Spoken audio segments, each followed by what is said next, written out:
ఆరోగ్యం అంటే natural food. Nature మంత్ర ఇప్పుడే మీ ఇంటికి తెచ్చుకోండి.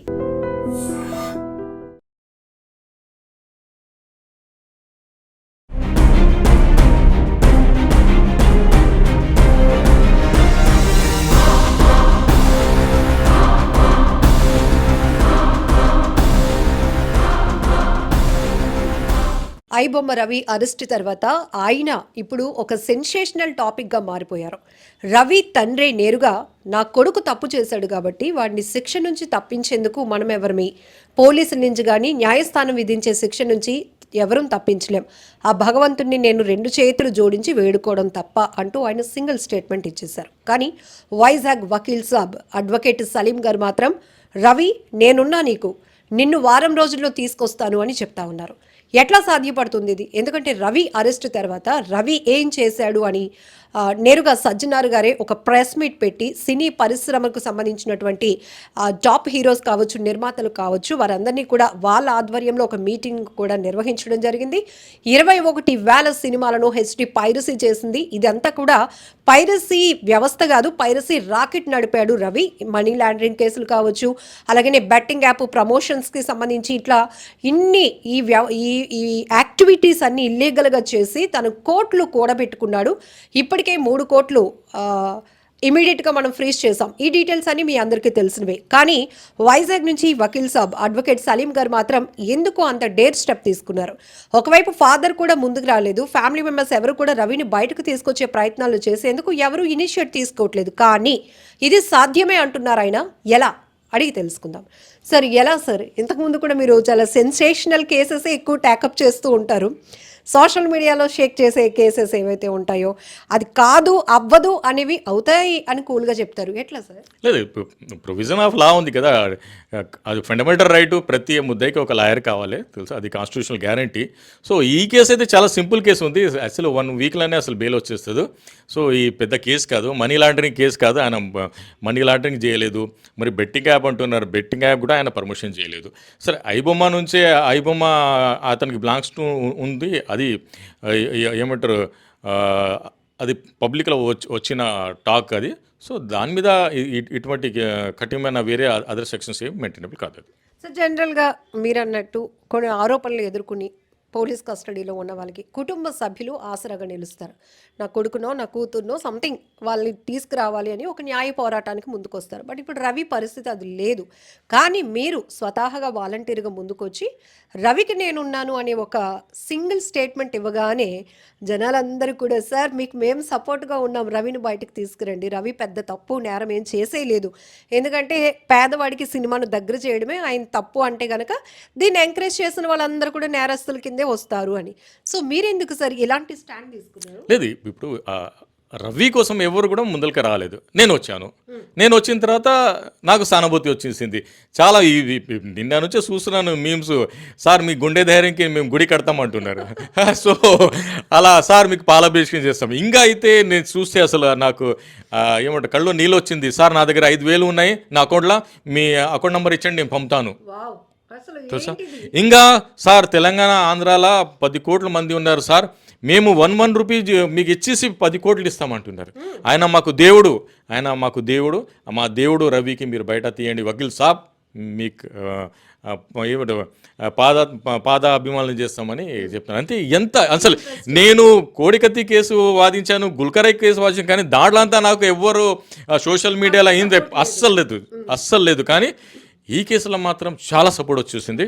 అసలు I'm thanks to the all iBomma Ravi fans. నేను కూడా మీకు ఫ్యాన్. నేను సార్ ఒక్క మాట చెప్పండి, 6 నెలల క్రితం నుంచి వ్యవహారం నడుస్తోంది. రవి ఎప్పుడు దొరికితే అరెస్ట్ చేసేద్దాం, రవి ఎప్పుడు దొరికితే అతని విచారణలో విస్తుపోయే షాకింగ్ ఫ్యాక్ట్స్ని బయటకు తీయొచ్చు, ఈ పైరసీ వెనక అతను ఇంకెవరైనా ఉన్నారు, ఎక్కడ ఇంటర్లింక్స్ ఉన్నాయి, ఇవన్నీ కూడా. బట్ రవి పోలీసులు అరెస్ట్ చేసిన తర్వాత ఆయన సింగిల్ స్టేట్మెంట్ ఒకటే ఇచ్చాడట.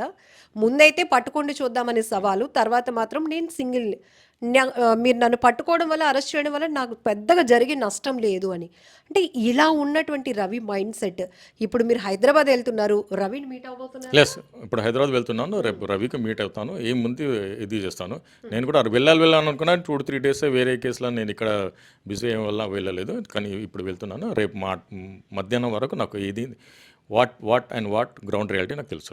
వెళ్ళగానే రవిని పోలీసులు ఏం అడిగారో అది సీక్రెట్, మీరేం అడుగుతారు ఫస్ట్? సార్ నేనైతే నేను నీకు ఉన్నాను ఫస్ట్ ధైర్యం. నేను ఐఎమ్ నాట్ ఇన్వెస్టిగేషన్ ఆఫీసర్, నేను ఇంట్రాగేషన్ చేయను కదా.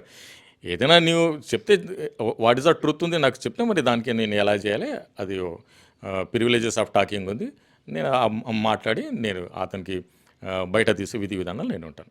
సార్ ఇప్పుడు మీరు చెప్తున్నారు రవి మీద పెట్టిన కేసులు అంత పెద్ద స్ట్రాంగెస్ట్ ఏమీ కాదు, ఈజీ బయటకు తీసుకురావచ్చు అని. బట్ పోలీసు వ్యవస్థ చెప్తున్న మాటల్లో సినీ పరిశ్రమకి కోట్లాది రూపాయలు డ్యామేజ్ చేసిన ఒక వ్యక్తిని ఇంత టార్గెట్ చేశారు అంటే ఖచ్చితంగా ఈడీ కూడా ఇన్వాల్వ్ అవుతోంది అన్నారు. మరి ఈడీ ఇన్వాల్వ్ అయితే కనుక మనం కేసు ఎట్లా మీరు చేయగలుగుతారు? సార్ ఈడీ ఇన్వాల్వ్ ఉంది, సిఐడి ఇన్వాల్వ్ ఉండి, సిబిఐ ఇన్వాల్వ్ ఉండి, ఎన్ఐఏ ఇన్వాల్వ్ ఉండి, కానీ వకీల్కి ఉన్న ప్రివిలేజ్, వకీల్కి ఉన్న ఇమ్యూనిటీ అతనికి బెయిల్ చేయాలి, బెయిల్ నుంచి బయట తెలియదు. వాళ్ళు పెట్టింది అలిగేషన్స్ నాట్ ఎట్ ప్రూవ్ కదా. ఆల్ అలిగేషన్స్ ఆల్రెడీ కొన్ని సార్ హార్డ్ డిస్క్ ఉన్నాయి, అవి అవన్నీ అది అన్నీ మీరు కోర్టులో థర్డ్ అంటే మీరు న్యాయస్థానంలో ప్రూవ్ చేయాలి కదా. బర్డన్ ఆఫ్ ప్రూఫ్ పోలీస్ మీద ఉంది. అలిగేషన్స్ సో మెనీ అలిగేషన్ నేను చేస్తాను, కానీ ఆ అలిగేషన్ ప్రూవ్ చేయాలి కదా. ప్రూవ్ చేసేసి బర్డన్ ఆఫ్ ప్రూఫ్ పోలీస్ మీద ఉంది. వాళ్ళు ప్రూవ్ చేస్తే ఆయన శిక్ష పడిపోతుంది, ప్రూవ్ చేయలేకుంటే ఎక్విటల్ అవుతుంది. అంతే, ఇంకా దాంట్లో ఇది పెద్ద రాకెట్ సైన్స్ కాదు. ఇది ఒక common law, nothing but common sense.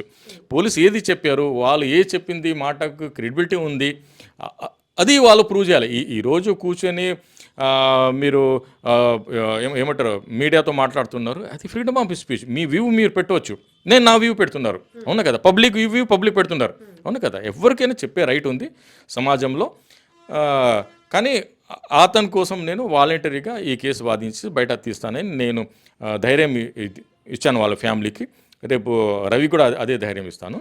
Sir commercial ఆస్పెక్ట్లో ఉన్న కేసులే కాదు, పేద వర్గం స్టాండ్ తీసుకునే వ్యక్తి ఈ వకీల్ సాబ్ అని చాలా పేరుంది. గతంలో కూడా చూసాం, నిరుపేద పరిస్థితిలో ఉన్న వాళ్ళ కేసులు కూడా మీరు వాదించి వాళ్ళ పక్షాన ఉన్నారు. చాన్నాళ్ళు పోరాటాలు కొనసాగాయి. ఇప్పుడు రవి విషయంలో మీరు ఎంత స్ట్రాంగ్గా? లేదు, నాకు ఎంత టఫ్ కేసు ఉంటే అంత స్ట్రాంగ్ అయిపోతాను నేను. ఎస్, రివర్స్ అయిపోతాను నేను. ఎంత టఫ్ కేసు ఉంటే నాకు అంత హుషారుగా వస్తుంది. సో అది నా నేచర్. ఇంకా టఫ్ కేసు రావాలి అని నేను ఆశిస్తాను. ఎంత టఫ్ కేసు వస్తేనే దానికి వాదిస్తేనే నాకు మంచి అనుభవం వస్తుంది. సో ఈ ఎక్స్పీరియన్స్ నాకు ఫ్యూచర్లో నేను వచ్చే కేసులో నేను ఎక్స్ప్లెయిన్ చేస్తాను కదా. సో అది నా మనోభావాలు ఉన్నాయి, అదే నా మైండ్ సెట్. ఐబొమ్మ ఫాలోవర్స్ ఇప్పుడు రవికి సపోర్ట్ చేసే వాళ్ళు ఎక్కడెక్కడో ఉన్నారు, ఒక ప్రాంతానికి పరిమితం కాదు. అలానే ఐబొమ్మలో సినిమాలు చూసిన వాళ్ళు కూడా ఎక్కడెక్కడో ఉన్నారు ప్రేక్షకులందరూ. బట్ ఇప్పుడు రవి విషయంలో ఒక బిగ్గెస్ట్ స్టాండ్ తీసుకున్నారు తెలంగాణ పోలీసులు. మీరేమో ఏపీ నుంచి వైజాగ్ నుంచి తీసుకెళ్తున్నారు ఈ రెవల్యూషన్. ఎట్లా ఈ వెసెస్ ఎట్లా వెళ్తున్నారు? లేదు, కామన్గా ఉంది. ఇప్పుడు మొన్న వరకైతే మనం ఒకటే యునైటెడ్ స్టేట్ ఉండే, కానీ 2014 నుంచే మనం సపరేట్ అయ్యాము. సో ఏం లేదు, నాకు పోలీస్ కానిస్టేబుల్ నాకు చెప్పాడు, సార్ హాఫ్ అన్ అవర్ నాకు ఎక్కడ ఫ్రీ దొరికితే నేనే ఐబొమ్మల సినిమా చూసుకోవడం, నేను కానిస్టేబుల్ ఉన్నాను, పోలీసులా ఉన్నాను, కానీ ఇల్లీగల్ యాక్టివిటీస్లో నేను కూడా ఉన్నాను, అయితే నేను మీకు సపోర్ట్ చేస్తున్నాను, పోను సార్ మీరు రవికి తీయండి అని అన్నాడు. సో అలా సో మాస్ సపోర్ట్ అయితే ఈరోజు ఆయనకు వచ్చింది అని నేను చెప్తాను. ఆయన ఈరోజు ఏమంటారు మాస్ పబ్లిక్లా ఠాగూర్ లాగా, శివాజీ లాగా, రాబిన్ హుడ్ లాగా, ఏమంటారు ఆ భాస్కర్ ఏదో ఉంది చూడు, ఆ భాస్కర్ లాగా ఫీల్ అవుతున్నారు జనాలు. సార్ మీరు ఈ డెసిషన్ తీసుకునే ముందు రవి గురించి కొంత అనాలిసిస్ చేసి ఉంటారు కదా, ఏంటి రవి, ఏంటి ఐబొమ్మ, ఏంటి తన మీద ఉన్న అలిగేషన్స్ అని మీకేమనిపించింది? లేదు, అనాలిసిస్ చేసేది ఏం లేదు, నేను చేసేది సెక్షన్స్ చూశాను. సెక్షన్ చూసి అది చాలా వర్తబుల్ కాదు. అవును, నా దగ్గర ఉంది కదా 420 కేసు ఉంది. ఇప్పుడు బిఎన్ఎస్ 318 ఉంది, డిస్హానెస్ట్లీ చేయాలి మనీ మ్యాటర్లా. మరియు ఐటీ యాక్ట్ ఉంది, కంపెనీ యాక్ట్ పెట్టారు, కానీ అది దానికి చెల్లదు. సో అది మనం కోర్టుకి కన్విన్స్ చేసి శిక్ష ఎస్ అదే సార్. మా రుజువు అయితే 7 years వరకు పనిష్మెంట్ ఉంటుంది, రుజువు అయితే. అది కూడా గ్రావిటీ అంతా, కానీ అక్కడ 10% రియల్ ఉంటే 90% అబద్ధం చెప్పారు పోలీసు వాళ్ళు. సో అదే దాంట్లో ఆ కేసు పోతుందని నేను నమ్ముతాను. ఆయన ఏది బెట్టింగ్ యాప్ పర్మిషన్ చేయలేదు. ఈజ్ నాట్ ఏ హీరో కదా, మరి బెట్టింగ్ ఎలా ఐబొమ్మ సైట్లో సినిమా ఓపెన్ చేసే ముందు ఇలా బెట్టింగ్ యాప్స్ని అడ్వర్టైజ్మెంట్ వచ్చిందంటే ఆల్మోస్ట్ సినిమా చూడడానికి ఉన్న వాళ్ళు కూడా ప్రేరేపితం అయ్యారు కదా, అది నష్టపోయారు కదా లేదు అని అది సజ్జనార్ గారి version. అది అతని కంట్రోల్లో ఉంటుంది. అది Okay. అది అతని కంట్రోల్లో ఉంటుంది. అది ఆటోమేటిక్ వస్తుంది. అది అది ఒక వ్యాలిడ్ పాయింట్. ఇంకా ఏమంటారు, ఆ, అతను మనీ లాండరింగ్ చేశారంటారు. మనీ లాండరింగ్ ఇక్కడ నుంచే ఏదో ఫారిన్ కంట్రీకి పంపించేసి మరి అక్కడ నుంచే ఇన్కమ్ ద్వారా చూపించాలి. అలా ఏం చేశాడు ఆయన? ఏ సొమ్ము అక్కడ ఫారిన్ కంట్రీకి అమ్మి మరి అక్కడ నుంచే అమౌంట్ వస్తుంది కదా, అది మనీ లాండరింగ్ అంటే వైట్ అవుతుంది. అది లాండరింగ్ అంటే కడగాలి. ఏ అమౌంట్కి అడిగాడు? అలా ఎటువంటి ఏజ్. మన వైజాగ్లో ఒక అబ్బాయి ఉంటే 24 years అబ్బాయి, ఆయన మనీ లాండరింగ్ చేశాడు. ఇక్కడ నుంచే సాఫ్ట్వేర్ అక్కడ పంపించాడు. మరి ఆ సాఫ్ట్వేర్ కొన్నిటికి పైసలు పంపించేసి మరి ఇక్కడ నుంచే సాఫ్ట్వేర్ పంపించేసి నేను సాఫ్ట్వేర్ అమ్మానని అక్కడ నుంచి డబ్బులు తీసుకున్నారు. సో అది మనీ లాండరింగ్. 1,500 crores స్కామ్ చేశాడు. అది కూడా ఎలా దొరికాడంటే అదే పెద్ద పెద్ద నేరాలు మనుషులు చిన్న చిన్న తప్పులు చేస్తారు కదా. ఆ BMW కారు కొనేటప్పుడు పాన్ కార్డ్ ఇచ్చాడు. పాన్ కార్డ్ అప్డేట్ నుంచి అతను అన్ని అప్డేట్ వస్తాయి. నా ఏ యాక్టివిటీ ఉంది పాన్ కార్డ్తో అప్డేట్ అయిపోతుంది. నేను ఎక్కడెక్కడ వెళ్తున్నాను, నా ఏమంటారు ఎక్కడెక్కడ లొకేషన్లో ఉంటుందో ఆధార్ కార్డ్తో అప్డేట్ అవుతుంది. ఎందుకంటే మన ఫోన్ నుంచి ఆధార్ కార్డు నడుస్తుంది, పాన్ కార్డు నుంచి బ్యాంక్ ట్రాన్సాక్షన్ నడుస్తుంది. అది సార్ ఇప్పుడు చాలా మందికి డౌట్ వస్తుంది. ఇప్పుడు తెలంగాణ పోలీసులు వాదిస్తున్నట్టుగా సజ్జనార్ సార్ చెప్పినట్టు కొన్ని ఫ్యాక్ట్స్ రివీల్ చేసినట్టు ఏదైతే ఈ చీకటి వ్యవస్థ ఇది, ఎందుకంటే ఒక వ్యవస్థకి ఒక సినీ పరిశ్రమకి కోట్ల రూపాయలు నష్టం కలుగజేయడంతో పాటు అడ్డదారిలో ఈ సినిమాల్ని పైరసీ చేశాడు కాబట్టి అని. సార్ ఇప్పుడు మనం అప్పుడప్పుడు సినిమాల్లో అట్లా చూస్తూ ఉంటాం కదా, వెనకాతల ముసుగు దొంగ ఒకరైతే ముందుండి నడిపే వ్యక్తి ఒకరు ఉంటారు. బట్ ఈ కేసులో నేరుగా రవియే చేసి ఉంటాడు అనుకుంటారా, రవి వెనకాతలు ఇంకెవరైనా ఉండి ఉంటారు అనుకుంటారు? ఒకవేళ అలా జరిగితే రవికి శిక్ష తగ్గే అవకాశం ఉందా? లేదు, అది ఇప్పుడైతే ప్రైమ్ అక్యూస్ ఓన్ అక్యూస్ ఇతనే ఉన్నాడు కదా. A1 A2 A3 ఇలా ఏం ఇప్పుడు వరకు మనకు రివీల్ రాలేదు. రేపు వెళ్తే మనకు తెలుస్తుంది. అది ఒకటి. ఇంకా పైరసీ అంటే పైరసీ ఎందుకు లేదు, ముందు నుంచి పైరసీ ఉంది. ఇప్పుడు మీరు హోటల్ పెట్టండి, మీ పక్క ఇంకోటి హోటల్ పెడతారు అంటే దాన్ని పైరసీ అంటారా? అవును కదా, అవును కదా. మీరు ఒక టీవీ ఛానల్ పెట్టండి, పక్క ఇంకోటి టీవీ ఛానల్ పెడతారు. అది పైరసీ కాదు కదా, అది కాంపిటేటివ్ స్పిరిట్. అవును కదా. ఇప్పుడు నేను చిన్నప్పుడు ఖైదీ సినిమా చూశాను, చాలా ఇంప్రెస్ అయ్యాను చిరంజీవి సినిమా. కానీ అది హాలీవుడ్ ర్యాంబో సినిమా కాపీ అది. సో అలాగో ఇన్స్పిరేషన్ కాపీ చేస్తారు. కానీ దీంట్లో పైరసీ ఆయన ఎంత వరకు వీళ్ళు ఇచ్చిన స్టేట్మెంట్కి క్రెడిబిలిటీ ఉంది, అది ఎంత పడుతుంది ఈ కేసు వాదిస్తానని నాకు తెలుస్తుందని నేను చెప్తాను. సినీ పెద్దలు కూడా చెప్తున్నారు కదా సార్, ఖచ్చితంగా ఇది తప్పుడు విధానమే. ఎందుకంటే ప్రేక్షకుల్ని సినిమా థియేటర్కి దూరం చేసేసి మేము కోట్ల రూపాయలు రెమ్యునరేషన్ ఇచ్చేస్తున్నాం, హీరోస్కి కోట్ల రూపాయలు బడ్జెట్ పెడుతున్నాం, అలాంటిది మాకు అమౌంట్ కూడా రాకుండా ఇలా పక్కదోన వెంటనే హెచ్డి ప్రింట్లు ఇవ్వటం అనేది పెద్ద నేరమే అని చెప్తున్నారు. కరెక్ట్ ఉంది. మీరు చాలా బాగున్నారు. అదే ఇప్పుడు మన ఐబొమ్మ ఫ్యాన్స్ ఉన్నారు కదా, వాళ్ళు అన్నారు మంచి సినిమా ఉంటే థియేటర్కే వెళ్ళి చూస్తాం, టైంపాస్ సినిమా ఉంటే మన ఐబొమ్మలో చూస్తాం. ఇప్పుడు ఒకసారి ఒక ప్రోబ్ చెప్పారు, ఎవరు, కమల్ హాసన్, తిరుపతికి వెళ్ళి దర్శనం చేస్తే ఒక ఆనందం ఉంటుంది, ఇంట్లోనే బొమ్మ ఉంటుంది దేవుడు బొమ్మ, ఆయన దర్శనం చేస్తే ఒక ఆనందం ఉంటుంది. సో ఐబొమ్మ చూసేది ఒక ఫోటో బొమ్మ తెలుసా, సినిమాకి వెళ్ళి చూసేది అది తిరుపతి దర్శనం అని నేను మీకు చెప్తున్నాను. ఇప్పుడు ఫ్యాన్స్ అందరూ వరిలో ఉన్నారు, ఒక ప్యానిక్లో ఉన్నారు, ఏంటి రవి ఎప్పుడు వస్తున్నాడు అని. ఏం చెప్తారు ఫ్యాన్స్కి? నేను ఉన్నాను. రవి నాకు కోఆపరేట్ చేస్తే, రవి నాకు వకాలత్ ఇస్తే, రవి నాకు నమ్మితే, కోడికత్తి సీను, గుల్కర్రాయ్ సతీష్, ఐబొమ్మ రవికి నేను తీసేస్తాను. అంతే, సింగిల్గా చెప్పిన అంతే. మరి పర్మిషన్ ఇస్తారు అనుకుంటున్నారా సార్? అంటే ప్రస్తుతానికి ఈడీ విచారణ అది ఇది అన్ని నడుస్తాయి. నేను ఒక ఆశావాది ఉన్నాను. ఎప్పుడు ఐ థింక్ పాజిటివ్. నా లెవెల్ అని కన్విన్స్ చేస్తాను. He will convince, I will feel good. If not convince, I will little bit bad. Sir బాధితులు ఎవరైనా అడ్వకేట్ని అప్రోచ్ అవ్వాలి, కానీ ఒక అడ్వకేట్ వెళ్ళి బాధితుడి కుటుంబం అంటే వాళ్ళ తండ్రి హెల్త్ కండిషన్ బాగాలేదు కాబట్టి నేరుగా మీరే అడ్రస్ కనుక్కొని వెళ్ళి నేనున్నాను ఏంటి పరిస్థితి అని అడిగితే వాళ్ళ ఫాదర్ ఏం చెప్పారు సార్? చాలా బాగా మాట్లాడు. ఫస్ట్ ఆయన నన్ను చూసే అప్పారావు గారు అంటేనే, సార్ మీరు అప్పారావు గారు ఎందుకంటే నాకు అప్పారావు అని పిలువన్నారు సార్, పెద్ద మనిషి కదా ఆయన, BSNL ఇంజనీర్ అనుకోండి, నాకు ఆయన లాగా అంటే. మరి అక్కడ కూర్చున్న తర్వాత ఆయన చాలా 1 hour మాట్లాడాను. చాలా చక్కగా మాట్లాడాను, ఆయన చాలా ఇది అయ్యారు. దాని తర్వాత కూడా మీరు చూసారు కదా, మనం సోషల్ మీడియాలో కూడా ఉంది, మనం ఇద్దరు కౌగులించుకున్నాము. ఆయనకి నేను ఇది కూడా చెప్పాను, నేను అందరికి మొగుడు అయితే అయ్యా నువ్వు నాకు మొగుడు అన్నాను కదా నేను. సో అలా మనం ఇది చేసుకున్నాము. నాకు అదే చెప్పాను, ఏది అయింది అది మంచి కోసం అయింది సార్, అవ్వబోతుంది అది కూడా మంచి కోసం అవుతుందని ఆయనకి చెప్పాను. సో ఇదే మనం ఇద్దరం మాట్లాడుకున్నాం. సో ఇది వైజాగ్ వకీల్ సాబ్ అడ్వకేట్ సలీం గారు చాలా క్లారిటీగా ఉన్నారు. ఎందుకంటే ఖచ్చితంగా ఒక వర్గం నుంచే కాదు, చాలా మంది నుంచి సోషల్ మీడియా నెటిజన్ల నుంచి కూడా రవికి సపోర్ట్ ఉంది. ఎందుకంటే అతను పెద్ద నేరాలేమీ చేయలేదు. ఖచ్చితంగా ఒక డైలాగ్ కూడా సార్ వాడారు, అది కమల్ హాసన్ గారు చెప్పిన లైన్ అని చెప్పేసి. ఎందుకంటే తిరుపతికి వెళ్ళి నేరుగా స్వామివారిని దర్శనం చేసుకోవడం అనేది అందరికీ ఆలోచన ఉంటుంది.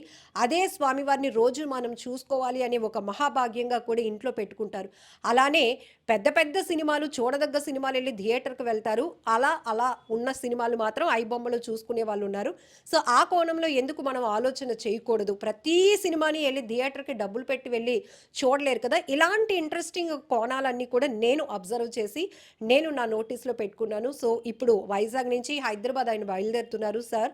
సో రేపు రవిని కలిసిన తర్వాత రవి నా తరపున మీరు ఉండండి అని ఆయన కూడా యాక్సెప్ట్ చేస్తే ఈ ఫైట్ ఖచ్చితంగా కొనసాగుతుంది. ఎందుకంటే ఇది పెద్ద విషయం కూడా కాదు.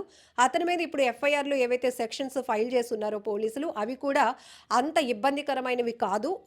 దానికి సంబంధించి నేను డీల్ చేయగలను. ఎందుకంటే గత అనుభవాలు, కొన్ని కేసులు నేను డీల్ చేసిన విధానం మీ అందరికీ తెలుసు. కాబట్టి ఇప్పుడు రవి విషయంలో కూడా నేను ఒక స్టాండ్ తీసుకున్నాను. నాకు కూడా మీరు సపోర్ట్ ఇస్తున్నటువంటి ఈ ఐబొమ్మ రవి ఫ్యాన్స్ అందరికీ కూడా ఆయన ఒక గుడ్ న్యూస్ చెప్పాలనే అనుకుంటున్నారు సార్. ఎందుకంటే ఖచ్చితంగా రవిని నేను బయటకు తీసుకొస్తాను అని చెప్తున్నారు.